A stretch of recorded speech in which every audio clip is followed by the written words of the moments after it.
My dear students, welcome to my channel MR education চ্যানেলে তোমাদের সকলকে স্বাগত জানাই। আজকে আমি তোমাদের জন্য নিয়ে এসেছি এডুকেশন সাবজেক্টের লাস্ট মিনিট সাজেশন, অর্থাৎ এসএকিউ এর লাস্ট মিনিট সাজেশন। তোমাদের যাদের এডুকেশন সাবজেক্টটি রয়েছে, অর্থাৎ 2024 সালে উচ্চ মাধ্যমিক পরীক্ষা দিবে, আজকে এই প্রশ্নগুলো তোমাদের জন্য অত্যন্ত গুরুত্বপূর্ণ হতে চলেছে। তাই তোমরা প্রথম থেকে শেষ পর্যন্ত ভিডিওটি দেখতে থাকো এবং চ্যানেলে নতুন হলে চ্যানেলটিকে সাবস্ক্রাইব করে রাখো।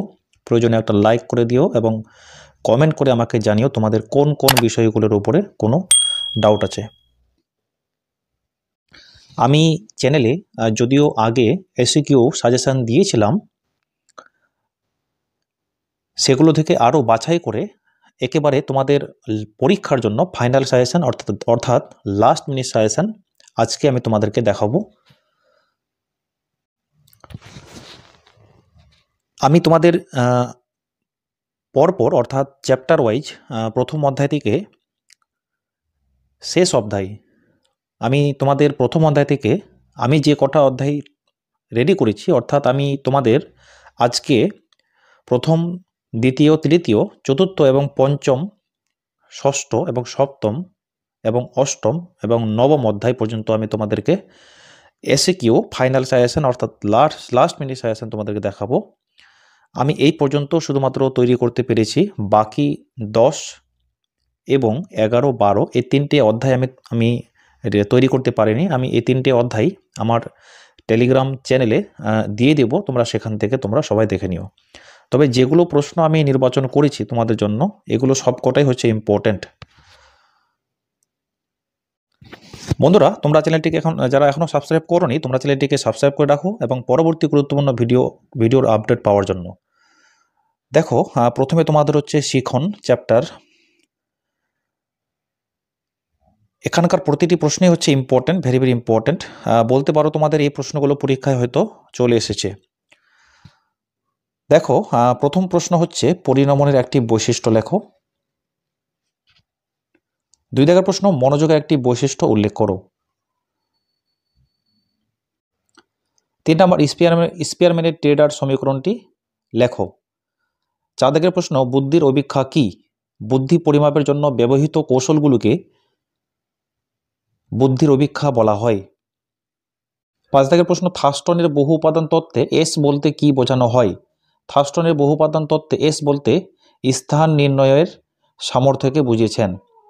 6 দাগের প্রশ্ন, স্পিয়ারম্যানের টেডার সমীকরণে আর বলতে কি বোঝানো হয়? স্পিয়ারম্যানের টেডার সমীকরণ আর বলতে দুটি চলকের মধ্যে সহগতি সহগাঙ্ক বোঝানো হয়। বন্ধুরা, আমি আর পড়তে যাচ্ছি না, তোমরা এই ভিডিওটি চলাকালীন তোমরা এটিকে স্ক্রিনশট করে রাখো, কেননা ভিডিওটি অনেক লং হয়ে যাবে, তাই আমি হয়তো সব প্রশ্নগুলো বলতে পারবো না। তোমরা এটাকে ছবি করে নাও, অর্থাৎ স্ক্রিনশট করে রাখো। প্রতিটি প্রশ্নই হচ্ছে ইম্পর্টেন্ট। আমি স্ক্রল করে দেখাচ্ছি, তোমরা স্ক্রিনশট করে নাও। দেখো, বুদ্ধাঙ্ক কি? স্পিয়ারম্যানের দ্বি উপাদান তত্ত্বে জি উপাদান বা সাধারণ মানসিক ক্ষমতা বলতে কি বুঝো? সবই ইম্পর্টেন্ট প্রশ্ন। দেখো, এবং উত্তরগুলো তোমাদের সহজেই হয়ে যাবে। এই নোটসটি আমি আমার নিজের অভিজ্ঞতা থেকে আমি তৈরি করেছি, অর্থাৎ তোমাদের খুব সহজ হবে মুখস্থ করতে।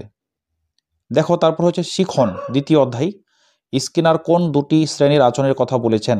স্কিনার যে দুটি আচরণের কথা বলেছেন সেগুলি হলো রেসপন্ডেন্ট আচরণ এবং অপারেন্ট আচরণ। থর্নডাইকের দেওয়া প্রধান 3টি সূত্র কি কি? থর্নডাইকের হচ্ছে 3টি সূত্র, তোমরা সকলেই জানো। প্রস্তুতির সূত্র, অনুশীলনের সূত্র, ফললাভের সূত্র। তারপর দেখো, রেসপন্ডেন্ট বলতে কি বুঝো? খুবই সহজ প্রশ্নের উত্তর তোমাদের সহজেই হয়ে যাবে। সক্রিয় আচরণ বলতে কি বুঝো? সবই গুরুত্বপূর্ণ প্রশ্ন, একটাকেও মিস করবে না। 5 দাগের প্রশ্ন, স্কিনারের উল্লিখিত শিডিউলগুলির মধ্যে যে কোনো দুটি শিডিউলের উল্লেখ করো। তোমরা বলতে পারো এই প্রশ্নগুলো তোমাদের পরীক্ষায় কমন চলে এসেছে, তাই তোমরা একেবারে মিস করো না।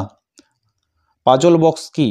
দেখো, এই যে মনোবিদ থর্নডাইকের যে পরীক্ষাটি ছিল, অর্থাৎ কুকুরের সামনে যে খাদ্যবস্তু রেখেছিলেন, অর্থাৎ এই যে লালাক্ষরণ হচ্ছিল, সেটাই হচ্ছে পাজল বক্স। অন্তর্দৃষ্টিমূলক শিখন বলতে কি বুঝো?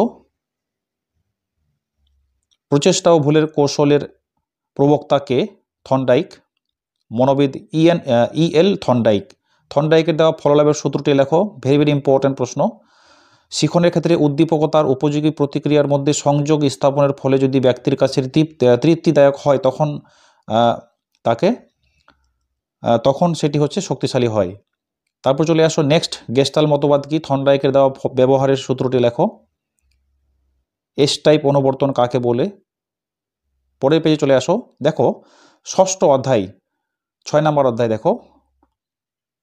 আমি প্রশ্নগুলো আর পড়তে যাচ্ছি না, ভিডিওটা অনেক লং হয়ে যাবে, তাই আমি আর পড়তে যাচ্ছি না। তোমরা প্রতিটি প্রশ্নেই স্ক্রিনশট করে রাখো।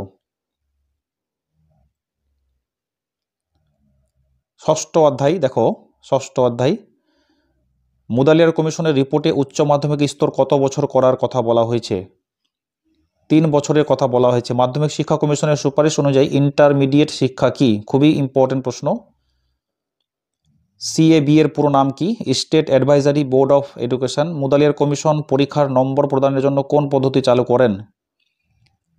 মুদালিয়ার কমিশন পরীক্ষার জন্য যে পদ্ধতি চালু করেছিলেন সেটি হলো সাংকেতিক পদ্ধতি, ABC। এসএবি এর পুরো নাম কি? State advisory board of education. Cumulative record কি? মুদালিয়ার কমিশনের সদস্য সংখ্যা কত ছিল? এখানে দেখো আমি খুব ভালো করে উল্লেখ করে দিয়েছি, অর্থাৎ টোটাল হচ্ছে সদস্য সংখ্যা 9 জন, তার মধ্যে 2 জন বিদেশি ছিলেন, তারপরে হচ্ছে 7 জন ভারতীয়। তাদের নামগুলো এখানে উল্লেখ করা আছে, তোমাদের সুবিধা হবে MCQ এর জন্য। ইসিসি এর ইসিএস বলতে কি বুঝো? ইসিসিএস বলতে হচ্ছে তোমার শৈশবকালীন। ভারত সরকার জাতীয় শিক্ষানীতি 1986 সংশোধিত প্রস্তাব কত সালে স্থাপন করে? ভেরি ভেরি ইম্পর্টেন্ট প্রশ্ন। SCERT এর পুরো নাম কি? State council of education research and training. Ramamurthy কত সালে গঠিত হয়? 1990 সালে, প্রত্যেকে তোমরা জানো। তারপর দেখো অপ্রথাগত শিক্ষা কি? স্বশাসিত কলেজের সুপারিশ কোন কমিশনে উল্লেখ করা হয়েছে? POA কি? তোমাদের এই POA এই প্রশ্নগুলো MCQ আকারও আসতে পারে। ডায়েটের পুরো নাম কি? District institute of education and training. Operation blackboard কর্মসূচি কি? ভেরি ভেরি ইম্পর্টেন্ট প্রশ্ন। সমগ্র দেশের প্রাথমিক শিক্ষার উন্নয়নের জন্য যে শিক্ষা সহায়ক সব ধরনের উপাদান দেওয়ার যে নীতি, তাকে অপারেশন ব্ল্যাকবোর্ড বলা হয়। তারপর দেখো আমি তোমাদের স্ক্রল করে দেখাচ্ছি, তোমরা এটাকে স্ক্রিনশট করে রাখো। তারপর দেখো তৃতীয় অধ্যায়। আমি এখানে তোমাদের একটু হয়তো খুঁজতে হবে, মানে পরপর সাজানো নেই, আমি খুব মানে শর্ট আর কি, সময় পাইনি তাই সাজানোর জন্য। দেখো তৃতীয় অধ্যায় রাশিবিজ্ঞান। এগুলো তোমরা সবাই জানো, অঙ্ক কি করে বার করতে হয় রাশিবিজ্ঞানের।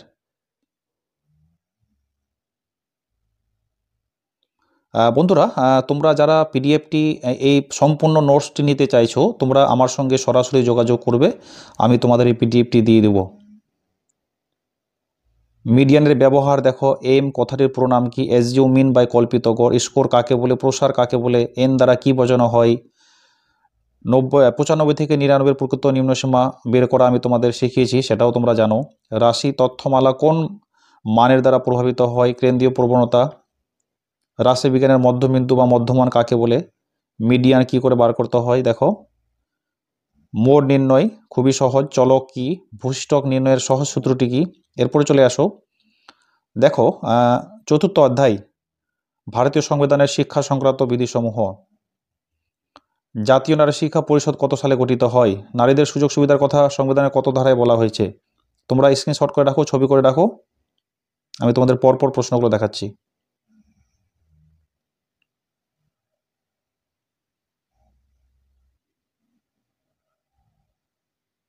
তোমরা একটি প্রশ্নই মিস করবে না, কোনোটা প্রশ্নই মিস করবে না, প্রতিটি প্রশ্ন ইম্পর্টেন্ট। এরপরে চলো তোমাদের 5 নম্বর অধ্যায়। এই প্রশ্নগুলো আমি তোমাদের এর আগেও দিয়েছিলাম আমার ইউটিউব চ্যানেলে। তোমরা তার মধ্যে থেকে আমি এই প্রশ্নগুলো হচ্ছে নির্বাচন করেছি লাস্ট মিনিট সাজেশনের জন্য। দেখো বিশ্ববিদ্যালয় শিক্ষা কমিশন গঠিত কত সালে হয়? 1948 সালে। কোন কমিশন গ্রামীণ বিশ্ববিদ্যালয়ের সুপারিশ করে? রাধাকৃষ্ণ কমিশন। ইউজিসি কথাটি কোন শিক্ষা ব্যবস্থার সঙ্গে যুক্ত?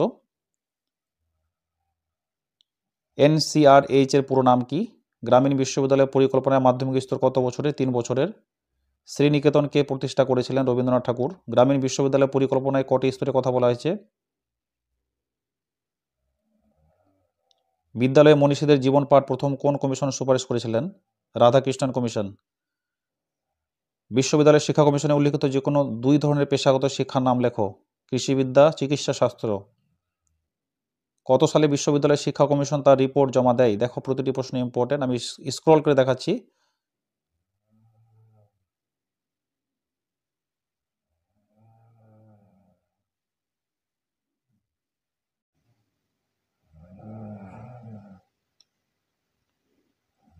এরপরে চলো তোমাদের সপ্তম অধ্যায় কোঠারি কমিশন। কোঠারি কমিশন প্রস্তাবিত প্রতিবেদনটি কত পৃষ্ঠার ছিল? 692 পৃষ্ঠার। আইটিআই এর পুরো নাম কি? Industrial training institute. দেখো এখানে তোমাদের এই প্রশ্নগুলো আমি দুইভাবে সাজিয়েছি। আইটিআই কাকে বলে এটাও আসতে পারে, আইটিআই এর পুরো নাম কি সেটাও দিয়েছি। দেখো, বৃত্তিমূলক শিক্ষা কাকে বলে? কোঠারি কমিশনের মতে প্রাক প্রাথমিক শিক্ষার একটি লক্ষ্য লেখো। যদি তোমাদের দুটি আসে দুটি লিখবে, একটি হলে একটি লিখবে। দেখো দুটোই আমি দিয়েছি। SUPW এর পুরো নাম কি? কমিশনের সুপারিশের ভিত্তিতে প্রথম জাতীয় শিক্ষানীতি রচিত হয় কত সালে?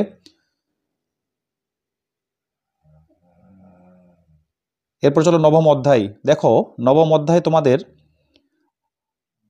জাতীয় শিক্ষানীতি 1986। বর্তমানে ব্যতিক্রমী শিশুরা কি নামে পরিচিত? তোমরা সকলেই জানো, ভিন্ন ক্ষমতা সম্পন্ন শিশু নামে পরিচিত। বধির কাদের বলা হয়? প্রতিটি প্রশ্ন ইম্পর্টেন্ট, তোমরা স্ক্রিনশট করে রাখো।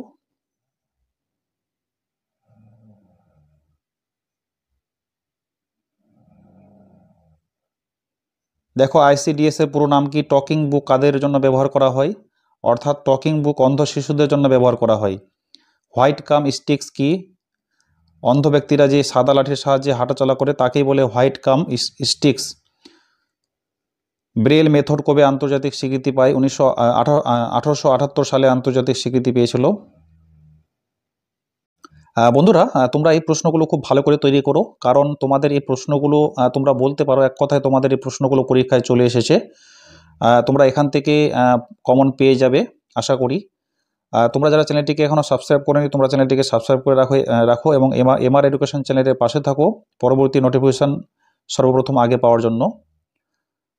আমি তোমাদের 10 এবং 11 এবং 12 অধ্যায়, এই 3টে অধ্যায় রেডি করতে পারিনি। আমি 3টে অধ্যায় আমি এরপরে তোমাদের টেলিগ্রাম লিঙ্কে দিয়ে দেবো।